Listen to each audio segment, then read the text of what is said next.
అందరికి నమస్కారం. నేను ఆస్తి కోసమో డబ్బు కోసమో ఈ పోరాటం చేయట్లేదు.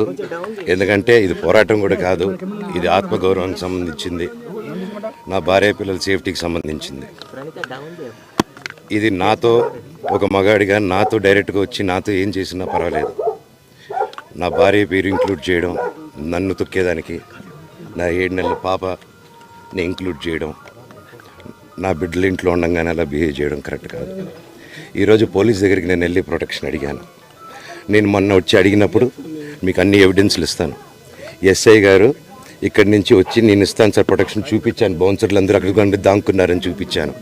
అది కొంచెం చూసి ఓకే సార్ మీరు ధైర్యంగా ఉండండి, మేము ఎక్కడికి వెళ్ళట్లేదని చెప్పి మాట్లాడి పారిపోయారు.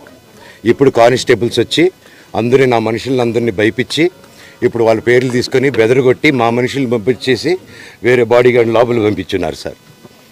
ఏం జరిగిందండి అసలు? గొడవలు జరగదు కాదు సార్. ఫస్ట్ డిపార్ట్మెంట్ ఎందుకు వన్ సైడ్ తీసుకుంటున్నారు? కంప్లైంట్ తీసుకున్న తర్వాత వాళ్ళకి ఏ అధికారం ఉంది? నా ప్రొటెక్ట్ చేసే మనుషులు పంపించేదానికి అధికారం ఏముంది? ప్రపంచంలో నా అందరినీ కలుస్తాను సార్, బయలుదేరుతాను. అందరికి నమస్కారం.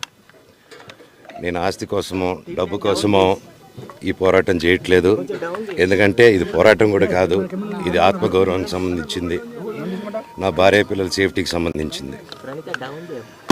ఇది నాతో ఒక మగాడిగా నాతో డైరెక్ట్గా వచ్చి నాతో ఏం చేసినా పర్వాలేదు.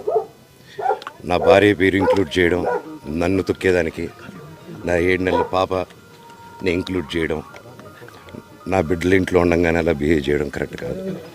ఈరోజు పోలీస్ దగ్గరికి నేను వెళ్ళి ప్రొటెక్షన్ అడిగాను. నేను మొన్న వచ్చి అడిగినప్పుడు మీకు అన్ని ఎవిడెన్స్లు ఇస్తాను.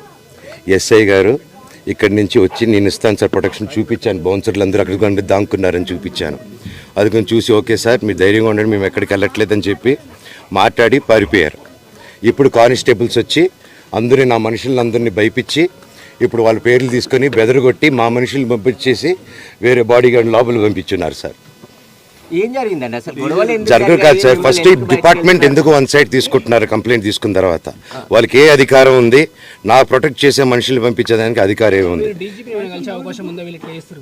ప్రపంచంలో నా అందరినీ కలుస్తాను సార్, బయలుదేరుతాను.